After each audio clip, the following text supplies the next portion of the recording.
नमस्कार दोस्तों, मैं जितेश कौशिक एक बार फिर स्वागत करता हूं आपके अपने YouTube channel public reaction TV पर। तो कैसे आप सभी, उम्मीद करता हूं बढ़िया ही होंगे।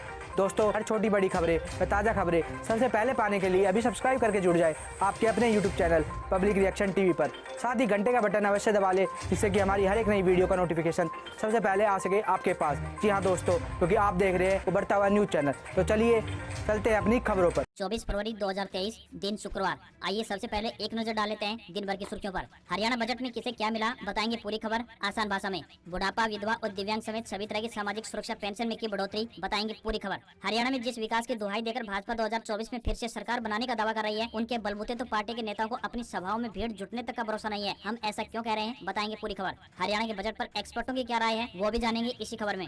सीएम मनोहर लाल खट्टर के बजट से भूपेंद्र हुड्डा निराश, साथ ही विपक्षी नेताओं ने इस बजट को लेकर क्या क्या कहा, वो भी बताएंगे इस खबर में। विधायक अभय चौटाला के निष्कासन का मामला, हाईकोर्ट का हरियाणा विधानसभा को नोटिस, 23 मार्च को फिर होगी सुनवाई। सेना भर्ती प्रक्रिया को लेकर बड़ी खबर सामने आ रही है, क्या बदलाव किया गया है, जानेंगे पूरी खबर। आज से रोहतक बस स्टैंड से पीजीआई तक चलेगी स्पेशल बसें, हर 30 मिनट में मिलेंगी बस, किराया होगा मात्र 10 रुपए। सुबह 6 बजे से लेकर रात 10 बजे तक बस उपलब्ध रहेगी। बजट से करनाल को किया नाखुश, अपने ही विधानसभा क्षेत्र की अनदेखी कर गए सीएम खट्टर। वाटर स्पोर्ट्स को छोड़कर नहीं हुई कोई बड़ी घोषणा। फतेहाबाद के लोगों को बजट से निराशा, कॉलेज मांगा था लेकिन मिला सिर्फ पशु अस्पताल, कोई बड़ा प्रोजेक्ट भी नहीं लगा हाथ। बजट में हुड्डा के गढ़ की अनदेखी, सांसद अरविंद के बहादुरगढ़ से सांपला तक मेट्रो चलाने की मांग भी नहीं हुई पूरी। T20 वर्ल्ड कप का सेमीफाइनल हारा भारत, ऑस्ट्रेलिया ने 5 रन से हराया। इस हार के साथ ही भारत का पहली बार वर्ल्ड चैंपियन बनने का सपना टूट गया। और अब खबरें विस्तार से।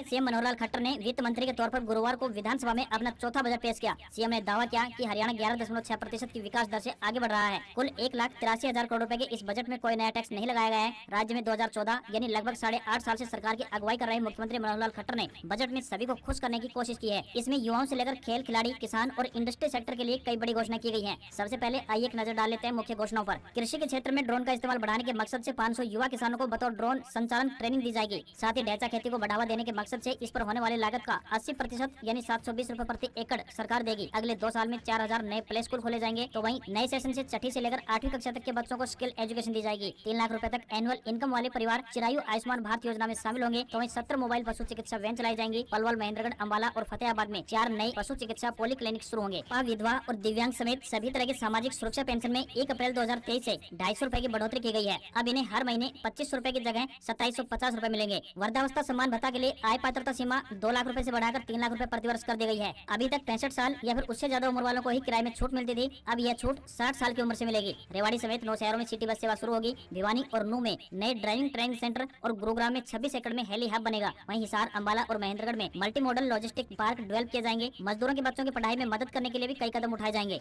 सीएम खट्टर का बजट से चुनाव पर निशाना, 2 योजनाओं में इनकम दायरा बढ़ा, 1.5 करोड़ आबादी को साधने का काम किया। सबसे ज्यादा वोटर भी यही है। हरियाणा के मुख्यमंत्री मनोहर लाल खट्टर ने अपने चौथे बजट से 2024 के लोकसभा और विधानसभा चुनाव की नींव रख दी है। ऐसा इसलिए क्योंकि उन्होंने इस बजट में ऐसी 2 योजनाओं पर ही फोकस किया है जो सीधे सीधे राज्य की 1 करोड़ 56 लाख की आबादी को फायदा पहुंचाती हैं। यहीं से सीएम ने वोट बैंक को भी साधा है। इस वक्त हरियाणा में भाजपा के पास सभी 10 लोकसभा सीटें हैं। वहीं विधानसभा चुनाव होने तक राज्य में बीजेपी को सत्ता में 10 साल पूरे हो जाएंगे। ऐसे में एंटी इनकम्बेंसी यानी विरोधी लहर से निपटना बड़ी चुनौती है, जिसे देखते हुए सीएम मनोहर लाल खट्टर ने हरियाणा के वोट बैंक पर डबल अटैक किया है। पहला ये कि हरियाणा की कुल आबादी 2 करोड़ 89 लाख है। इसमें से 54% आबादी ऐसी है जिनकी सालाना इनकम 3 लाख रुपए तक है। दूसरा ये कि हरियाणा में कुल वोटर करीब 1 करोड़ 89 लाख है। इनमें से अनुमान के मुताबिक 1 करोड़ 26 लाख ऐसे वोटर हैं जिनकी सालाना इनकम 3 लाख रुपए तक है। यह 2 बड़ी योजनाएं हैं जिन पर सीएम का फोकस रहा है। पहला, 1,80,000 रुपए तक की आय वाले परिवारों के विद्यार्थियों को निःशुल्क यानी फ्री में कोचिंग प्रदान की जाएगी तथा 1,80,000 रुपए से लेकर 3 लाख रुपए तक की आय वाले परिवारों के विद्यार्थियों को 50% अनुदान दिया जाएगा। इस आय में हरियाणा की एक बड़ी आबादी शामिल हो जाती है। इस फैसले के जरिए जो 30 लाख लाभार्थी पहले योजना के दायरे में आ रहे थे, अब वह बढ़कर लगभग 90 लाख तक पहुँच गए हैं।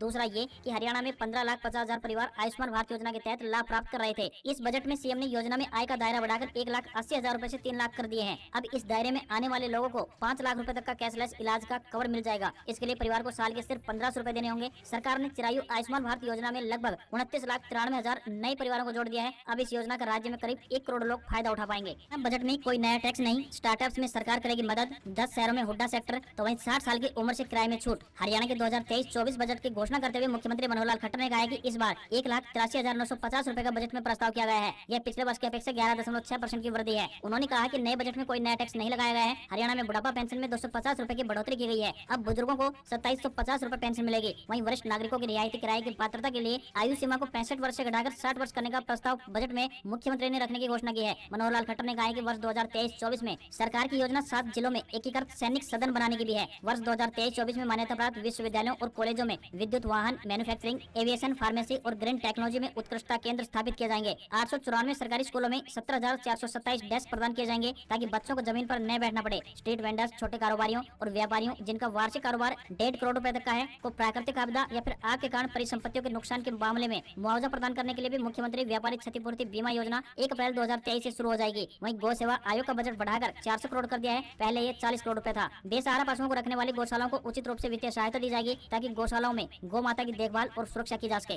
जिसका कार्यकर्ता सम्मेलन सोशल मीडिया पर किया प्रचार। हरियाणा में जिस विकास के दुहाई देकर भाजपा 2024 में फिर से सरकार बनाने का दावा कर रही है, उनके बलबूते तो पार्टी के नेताओं को अपनी सभाओं में भीड़ जुटने तक का भरोसा नहीं है। नूंह में केंद्रीय मंत्री राव इंद्रजीत सिंह की सभा में गुरुवार को लोगों को एकत्रित करने के लिए आयोजकों को महिला डांसरों के लटके झटके का सहारा लेना पड़ा। हालांकि मंत्री के आने से पहले ही डांस रोक दिया गया था। साल 2024 के चुनाव में जुटी भाजपा ने गुरुवार को नूंह की नई अनाज मंडी में कार्यकर्ता सम्मेलन रखा था। नूंह गुरुग्राम लोकसभा क्षेत्र का हिस्सा है और केंद्रीय मंत्री राव इंद्रजीत सिंह यहाँ से सांसद हैं। कार्यकर्ता सम्मेलन भी उन्हीं के लिए रखा गया था। कार्यकर्ता सम्मेलन में भीड़ जुटाने को लेकर महिला डांसरों को बुलाया गया। इस दौरान 2 महिला डांसरों ने जमकर ठुमके लगाए। मंच पर मौजूद नेतागण डांस का मजा लेते रहे। लोगों में रोष था कि चुनाव नजदीक आते ही राव इंद्रजीत सिंह को नूंह यानी मेवात जिले की आखिरकार याद आ ही गई। क्षेत्र में सुख दुख में मंत्री बहुत कम शामिल होते हैं। कार्यकर्ता सम्मेलन के आरंभ में लोगों की भीड़ कम रही तो वहीं महिला डांसरों को बुलाया गया। साथ ही सोशल मीडिया पर महिला डांसरों के पहुंचने का प्रचार प्रसार भी किया गया। इसके बाद कहीं जाकर लोगों की कुछ भीड़ वहां पर पहुंची। शायद ही मंत्री को पता चला हो कि कार्यकर्ता सम्मेलन में उमड़ी भीड़ उनको सुनने के लिए नहीं बल्कि डांसरों के लटके झटके देखने को जुटी थी। कार्यकर्ता सम्मेलन में पटौदी के पूर्व विधायक बिमला चौधरी, पूर्व विधायक फिरोजपुर जिला नसीम अहमद, पूर्व प्रत्याशी पुराना नौक्षम चौधरी, भाजपा जिला अध्यक्ष नरेंद्र पटेल सहित अन्य मौजूद रहे। पंचकुला में कांग्रेस और पुलिस में टकराव, धक्का मुक्की में सांसद दीपेंद्र हुड्डा गिरे, विधानसभा का घेराव करने जा रहे थे। हरियाणा में परिवार पहचान पत्र यानी ट्रिपल-P के खिलाफ यूथ कांग्रेस शुक्रवार को सड़कों पर उतरी। कांग्रेस का बजट सत्र के दौरान विधानसभा के घेराव का कार्यक्रम था। खट्टर सरकार मुर्दाबाद के नारे लगाते हुए प्रदर्शनकारी पंचकुला में जुटे थे। पंचकुला के सेक्टर 17-18 के आसपास धारा 144 लगाई गई थी। कांग्रेस पार्टी के कार्यकर्ता पुलिस रोकने के बाद आगे चंडीगढ़ में घुसने की कोशिश कर रहे थे। इसी बीच प्रदर्शनकारियों और पुलिस के बीच धक्का मुक्की हुई और कांग्रेस नेता एवं सांसद दीपेंद्र हुड्डा धक्का मुक्की में नीचे गिर गए। इससे कार्यकर्ता और भड़क गए। कार्यकर्ताओं और पुलिस के बीच बहस भी चलती रही। कार्यकर्ताओं ने मांग रखी कि सांसद दीपेंद्र हुड्डा को धक्का मारने वाले पुलिसकर्मियों को सस्पेंड किया जाए। पुलिस ने प्रदर्शनकारियों को उग्र होता देख पंचकुला चंडीगढ़ बॉर्डर पर कई प्रदर्शनकारियों को हिरासत में ले लिया। यूथ कांग्रेस के प्रदेश अध्यक्ष दिव्यांशु बुद्धिराजा का कहना है कि ट्रिपल-P यानी परिवार पहचान पत्र की वजह से हरियाणा में बीपीएल राशन कार्ड, बुढ़ापा पेंशन व आयुष्मान कार्ड कट गए हैं, जिसके खिलाफ हरियाणा युवा कांग्रेस को मजबूरी में सड़कों पर उतरना पड़ रहा है ताकि सरकार की आंखें खुले कि आम जनता को कितनी परेशानियां उठानी पड़ रही हैं।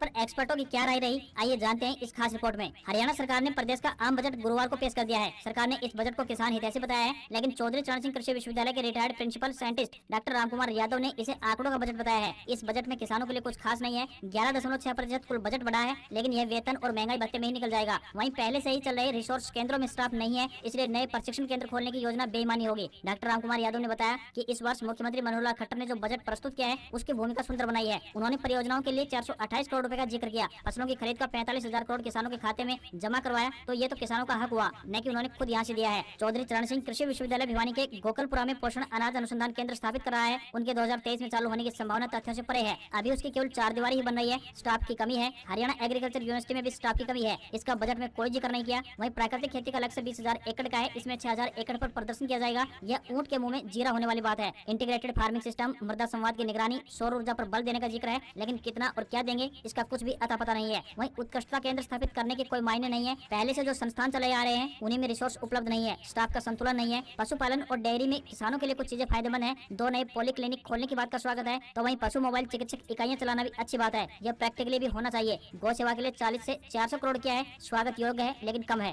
सीएम मनोहर लाल के बजट से भूपेंद्र हुड्डा हुए निराश, बोले ब्याज में खर्च करने होंगे 56,769 करोड़ रुपए। कर्ज लेकर कर्जा उतारने का खेल है ये। आप नेता अनुराग ढांडा ने कहा कॉपी पेस्ट बजट, जनता को कुछ नहीं मिला। पूर्व मुख्यमंत्री और नेता प्रतिपक्ष भूपेंद्र सिंह हुड्डा ने बीजेपी जेजेपी सरकार द्वारा पेश किए गए बजट पर निराशा जाहिर की है। उनका कहना है कि ये बजट किसान, मजदूर, कर्मचारी, छोटा व्यापारी, ग्रामीण, शहरी, गरीब, मध्यम वर्ग, युवा और गृहिणी विरोधी बजट है। बजट ने हर वर्ग को खाली हाथ छोड़ दिया है। मौजूदा सरकार ने बजट को सिर्फ भाषणबाजी बनाकर रख दिया है, क्योंकि जो बजट में बोला जाता है उसको कभी जमीन पर उतारा ही नहीं जाता। सरकार बजट को सिर्फ औपचारिकता समझती है। वह इसमें किए गए वादों को लागू करने के बारे में कभी गंभीरता नहीं दिखाती। हुड्डा ने कहा कि हरियाणा की 60% आबादी कृषि पर निर्भर करती है। इतनी बड़ी आबादी के लिए 4% से भी कम खर्च करना उसके साथ अन्याय है। इतना ही नहीं, यह बजट किसानों की आय डबल करने के वादे पर भी पूरी तरह से खामोश रहा। सरकार का यह रवैया उसके किसान और कृषि विरोधी नीति को दर्शाता है। हुड्डा ने कहा कि इस बार सरकार 64,840 करोड़ रुपए का लोन लेने जा रही है। बढ़ते कर्ज की वजह से उसके मूल और ब्याज को देने में सरकार को 56,769 करोड़ रुपए खर्च हो जाएंगे। ब्याज व मूल का भुगतान करने के बाद सरकार के पास पूंजीगत व्यय करने के लिए सिर्फ 8,071 करोड़ रुपए ही बचते हैं। यानी सरकार कर्ज लेकर कर्ज उतारने का खेल खेलने में लगी हुई है। कांग्रेस ने मांग किया कि सरकार बढ़ते कर्ज पर श्वेत पत्र जारी करे ताकि जनता को कुल आंतरिक ऋण, सार्वजनिक खाता जमा यानी लघु बचत और सरकार की गारंटी पर लिए गए ऋण यानी पीएसयू द्वारा लिया गया ऋण स्पष्ट जानकारी मिल सके। इनेलो के प्रधान महासचिव एवं एलनाबाद के विधायक अभय सिंह चौटाला ने कहा कि भाजपा गठबंधन सरकार द्वारा बजट में आंकड़ों की बाजीगरी करने के अलावा कुछ नहीं किया, बल्कि जनता की आंखों में धूल झोंकने का काम किया है। वहीं आम आदमी पार्टी के वरिष्ठ नेता अनुराग ढांडा ने कहा है कि प्रदेश का बजट महिला विरोधी, किसान विरोधी, छात्र विरोधी, कर्मचारी विरोधी और शिक्षा और स्वास्थ्य विरोधी बजट है। यह एक कॉपी पेस्ट बजट है, इसमें जनता को कुछ हाथ नहीं लगा। हिसार पहुंचे किसान जागृति यात्रा 4 मार्च को करनाल में सीएम आवास का करेंगे घेराव, मांगे न माने जाने तक वहीं डालेंगे पड़ाव। एमएसपी, फसल खरीद गारंटी कानून लागू करवाने सहित कई मांगों को लेकर प्रदेश में किसानों द्वारा निकाली जा रही किसान मजदूर जागृति यात्रा गुरुवार को हरियाणा के हिसार में पहुंची। किसान नेता जसबीर सिंह भट्टी ने बताया, एमएसपी, फसल खरीद गारंटी कानून, किसान आंदोलन द्वारा लगाए गए सभी केस वापस लेने और बिजली बिल 2020 स्वामीनाथन की रिपोर्ट लागू करवाने की मांग सहित कई मुद्दे यात्रा में उठाए जा रहे हैं। उन्होंने बताया कि 20 फरवरी से किसान मजदूर जागृति यात्रा निकाल रही है। 4 मार्च को प्रदेश भर के किसान करनाल में सीएम आवास का घेराव किया जाएगा। जब तक किसानों की मांगे पूरी नहीं होती तब तक सीएम आवास पर किसानों का धरना जारी रहेगा। वहीं किसान नेता शिवा सिंह आर्य ने बताया कि इस यात्रा का उद्देश्य सोई हुई सरकार को जगाना है। किसान आंदोलन के दौरान सरकार ने वादा किया था कि किसानों की हर समस्या का समाधान कर दिया जाएगा, लेकिन इतने लंबे समय के बीत जाने के बाद भी किसानों की मांगों की ओर कोई ध्यान नहीं दिया जा रहा है। इसलिए किसानों में रोष है, इसलिए किसानों ने यही यात्रा निकाली है। और तक पहुंचे अजय चौटाला, बोले 2024 में भी रहेगा गठबंधन। इनेलो जेजेपी के एक मंच पर आने का निर्णय बड़े करेंगे। हरियाणा के रोहतक के नया बस स्टैंड के पास स्थित जननायक जनता पार्टी यानी जेजेपी कार्यालय में गुरुवार को जेजेपी के राष्ट्रीय अध्यक्ष डॉक्टर अजय सिंह चौटाला पहुंचे। उन्होंने इस दौरान कार्यकर्ताओं से बातचीत की, साथ ही उन्होंने इनेलो व अभय सिंह चौटाला पर भी निशाना साधा और 2024 में गठबंधन को लेकर चल रही अटकलों को साफ कर दिया। उन्होंने कहा कि 2024 के चुनाव को लेकर नियमित पार्टी तैयारी कर रही है। पहले जिला मुख्यालय पर कार्यक्रम आयोजित किए जा रहे हैं, इसके बाद विधानसभा वाइज कार्यक्रम आयोजित किए जाएंगे। साथ ही उन्होंने कहा कि वर्ष 2024 में जेजेपी भाजपा के साथ गठबंधन में चुनाव लड़ेगी। चुनाव होंगे तो तालमेल से सीटों पर चुनाव लड़ने का निर्णय भी लिया जाएगा। डॉक्टर अजय सिंह चौटाला ने कहा कि बजट में पेंशन बढ़ोतरी को लेकर निरंतर प्रयासरत है। सरकार बजट में सुविधा अनुसार पेंशन को बढ़ा रही है। जेजेपी द्वारा एक मुश्त में 5100 रुपए पेंशन देने के प्रश्न पर कहा कि अगर हम एक मुश्त सरकार बनाते तो पेंशन भी लागू कर देते, लेकिन अब हम सहयोगी हैं। सहयोगी के नाते जो संभव होगा वह किया जा रहा है। डॉक्टर अजय सिंह चौटाला ने कहा कि कांग्रेस के विरोध में पैदा हुए थे और विरोध में हैं और आगे भी रहेंगे। इनेलो व जेजेपी यानी चौटाला परिवार का एक मंच पर आने के सवाल पर कहा कि यह काम बड़े करेंगे, वे ही ये फैसला लेंगे। तक में नवीन का सरकार पर कटाक्ष, कहा लुटेरी दुल्हन की तरह सीएम ने पेश किया बजट, सिर्फ लुभावने वादे किए। हरियाणा के रोहतक में नवीन जयहिंद ने मुख्यमंत्री मनोहर लाल खट्टर द्वारा पेश किए गए बजट पर अपनी प्रतिक्रिया दी है। उन्होंने कहा कि सीएम ने ठीक वैसा ही बजट पेश किया जैसे कोई लुटेरी दुल्हन मेकअप कर मीठी मीठी बातें कर घर को खाली कर जाती है। हर बजट में सरकार जनता से लुभावने वादे करती है, लेकिन वो जमीन पर कहीं खड़े नहीं उतरते। उन्होंने कहा कि बजट 2023-24 को पेश करते हुए मुख्यमंत्री ने कुछ ऐसा ही किया है। मुख्यमंत्री ने बजट में प्रदेशवासियों से कई बड़े बड़े वादे किए हैं, लेकिन अपने पुराने बजट के वादों को मुख्यमंत्री भूल गए हैं। बजट 2022 में भी सरकार ने नौकरी से लेकर पेंशन और खिलाड़ियों तक के लिए घोषणा की थी, लेकिन समय के साथ साथ सभी घोषणाएं ठंडे बस्ते में समा गई। नवीन जयहिंद ने कहा है कि मुख्यमंत्री ने जनता के साथ छलावा किया है। हर साल करोड़ों रुपए का बजट पेश किया जाता है, लेकिन फिर वो पैसे कहां जाते हैं इसका जवाब किसी के पास नहीं है। मुख्यमंत्री इस साल के बजट के वाहवाही बटोर रहे हैं, लेकिन पिछले बजट में किए गए वादों का क्या हुआ, जिसमें से कुछ खास मुद्दों को लेकर जनता की आस थी। नवीन जयहिंद ने कहा कि मुख्यमंत्री ने बजट 2022 में 1100 नई खेल नर्सरियां बनाने की बात कही थी, लेकिन जमीनी स्तर पर कहीं भी खेल नर्सरियां नहीं बनी। इस बजट में मुख्यमंत्री ने 65,000 ग्रुप सी और ग्रुप डी की भर्तियों का ऐलान किया है, लेकिन पिछले बजट में जो 50,000 नौकरियों का ऐलान किया था वो कहां गई। में बदलाव, पहले चरण की ऑनलाइन परीक्षा 15 तक करवाएं रजिस्ट्रेशन, 5 जगहों के भरे जाएंगे विकल्प। हरियाणा के रोहतक के सेना भर्ती कार्यालय के भर्ती निदेशक कर्नल दीपक कटारिया ने बताया कि सेना भर्ती की प्रक्रिया में बदलाव करते हुए पहले चरण में ऑनलाइन सामान्य प्रवेश परीक्षा होगी। युवाओं को ऑनलाइन रजिस्ट्रेशन तथा ऑनलाइन प्रवेश परीक्षा में शामिल होने के बारे में जागरूक करने के लिए शैक्षणिक वीडियो तैयार की गई है। इन वीडियो को सेना की वेबसाइट एवं यूट्यूब पर अपलोड किया गया है। कंप्यूटर आधारित ऑनलाइन सामान्य प्रवेश परीक्षा के लिए 500 रुपए फीस निर्धारित की गई है, जिसमें से 50% सेना के द्वारा वहन की जाएगी। उम्मीदवार सेना की वेबसाइट व यूट्यूब से इस प्रकार का अभ्यास कर सकेंगे। कर्नल दीपक कटारिया ने बताया कि सेना भर्ती के लिए सेना की वेबसाइट पर आगामी 15 मार्च तक पंजीकरण खुला रहेगा। ऑनलाइन सामान्य प्रवेश परीक्षा का आयोजन 176 स्थानों पर 17 अप्रैल से लेकर 30 अप्रैल तक किया जाएगा। सेना की वेबसाइट पर सभी श्रेणियों के सैंपल प्रश्न पत्र तैयार किए गए हैं, जो लिंक पर उपलब्ध हैं। उम्मीदवार को प्रवेश परीक्षा के लिए 5 जगहों के विकल्प भरने होंगे। उम्मीदवार सेना की वेबसाइट पर मेल भेजकर अथवा मोबाइल संख्या 7961572222 यानी 7999615722 पर पंजीकरण से संबंधित समस्याओं का समाधान प्राप्त कर सकते हैं। तो बजट में नहीं मिला कोई बड़ा प्रोजेक्ट, एम्स का निर्माण इसी साल होगा शुरू, दौड़ेंगी सिटी बस, खुलेगी ई लाइब्रेरी। हरियाणा के मुख्यमंत्री मनोहर लाल खट्टर ने गुरुवार को बजट पेश किया। इस बजट में अहिरवाल के लंदन कहे जाने वाले रेवाड़ी जिले को लेकर कई बड़ी घोषणाओं की उम्मीद थी। इन्हीं में शामिल सबसे बड़े प्रोजेक्ट यानी एम्स से संबंधित किसी भी घोषणा को लेकर भी उम्मीद थी, जिस पर मुख्यमंत्री ने जानकारी देते हुए कहा कि इसी साल भालकी माजरा में एम्स का निर्माण कार्य शुरू हो जाएगा। बजट में घोषणा की गई कि नगर निगम वाले हरियाणा के 9 शहरों सहित रेवाड़ी में भी सिटी बस सेवा शुरू होगी। इतना ही नहीं, रेवाड़ी में ई लाइब्रेरी भी खोली जाएगी। मिलेगी। हालांकि इस बजट में जिले के कई अन्य प्रोजेक्ट को बजट मिलने की उम्मीद थी, जिस पर कोई घोषणा नहीं हुई। रेवाड़ी शहर के नए बस स्टैंड की जमीन पर फंसे सारे पेंच हट चुके हैं। रामगढ़ रोड पर शहर का आलीशान बस स्टैंड बनेगा, लेकिन पिछले कई महीनों से इसका निर्माण कार्य शुरू नहीं हो पाया है, क्योंकि बजट ही नहीं मिल पाया है। इसी तरह धारूहेड़ा में भी बस स्टैंड बनना है, जिसकी राशि की भी उम्मीद इस बजट से मिलने की उम्मीद थी, लेकिन बजट में इसको लेकर भी कोई जिक्र नहीं किया गया। हरियाणा में गुरुग्राम मानेसर के बाद रेवाड़ी जिले में दो सबसे बड़े औद्योगिक क्षेत्र धारूहेड़ा व बावल है। यहाँ सैकड़ों नेशनल और मल्टीनेशनल कंपनियां हैं। इस बजट में औद्योगिक क्षेत्र में आधारभूत सुविधाओं की उम्मीद थी, लेकिन इस पर भी कोई चर्चा नहीं हुई। वहीं रेवाड़ी जिले में फिलहाल 3 उपखंड हैं। इनमें रेवाड़ी, कोसली व बावल शामिल है, जबकि धारूहेड़ा और डैना को उपमंडल बनाए जाने की मांग काफी पुरानी है, लेकिन इस बजट में भी दोनों उपमंडल पर कोई बात नहीं हुई। इस बजट में मसानी बैराज को पर्यटन स्थल के रूप में विकसित करने से संबंधित कोई घोषणा नहीं है उसकी। साथ ही जाटूसाना में कॉलेज बनने की घोषणा हो चुकी है, यहाँ भी बजट की आवश्यकता है। इसके साथ ही रेवाड़ी के राजकीय महाविद्यालय को जमीन की दरकरार है। इन दोनों प्रोजेक्ट को लेकर भी कोई बात नहीं हुई। हरियाणा निवासियों को भी मिलेंगे सामाजिक आर्थिक मानदंड के नंबर, हाईकोर्ट ने दिया बड़ा फैसला। हरियाणा में होने वाली सरकारी भर्तियों में सामाजिक आर्थिक आधार पर अब अधिकतम 5 अंकों का लाभ हरियाणा के बाहर के आवेदकों को भी दिया जाएगा। पंजाब एंड हरियाणा हाईकोर्ट ने एक आदेश के बाद प्रदेश सरकार की तरफ से यह आदेश जारी कर दिया है। अभी तक यह लाभ केवल प्रदेश के ऐसे युवाओं को दिया जाता था जिनके घर में कोई सरकारी नौकरी नहीं है, सिर पर माता पिता का साया नहीं है और आर्थिक रूप से वह सक्षम नहीं है। लाभ के मानदंड निर्धारित करते हुए हरियाणा सरकार ने बाहरी राज्यों के युवाओं को इससे परे रखा था। हरियाणा सरकार ने सामाजिक आर्थिक आधार पर अधिकतम 5 अंकों का लाभ ग्रुप सी और ग्रुप डी की नौकरियों के लिए देने का प्रावधान कर रखा है। कर्मचारी चयन आयोग के चेयरमैन भोपाल सिंह खत्री ने कहा है कि कोर्ट ने व्यवस्था की है कि नौकरियों में किसी के साथ भी भेदभाव नहीं किया जा सकता, भले ही वे किसी भी राज्य का निवासी हो। नए नियमों के अनुसार सामाजिक आर्थिक आधार पर मिलने वाले ये 5 अंकों का लाभ हासिल करने की श्रेणी में अब विवाहित भाई को परिवार से अलग कर दिया गया है, लेकिन विवाहित लड़की का परिवार उसके मायके की बजाय उसके ससुराल को माना जाएगा। उन्होंने बताया कि मार्च में प्रस्तावित चतुर्थ श्रेणी की नौकरियों के लिए संयुक्त पात्रता परीक्षा में भी हाईकोर्ट का नियम लागू रहेगा। ग्रुप के 10 में से 8 शेयरों में गिरावट। Power transmission, green energy, total gas के शेयर 5-5% टूटे। सेंसेक्स 139 अंक गिरकर बंद। भारतीय शेयर बाजार में गिरावट देखने को मिली है। सेंसेक्स 139 अंक गिरकर 59,605 के स्तर पर बंद हुआ।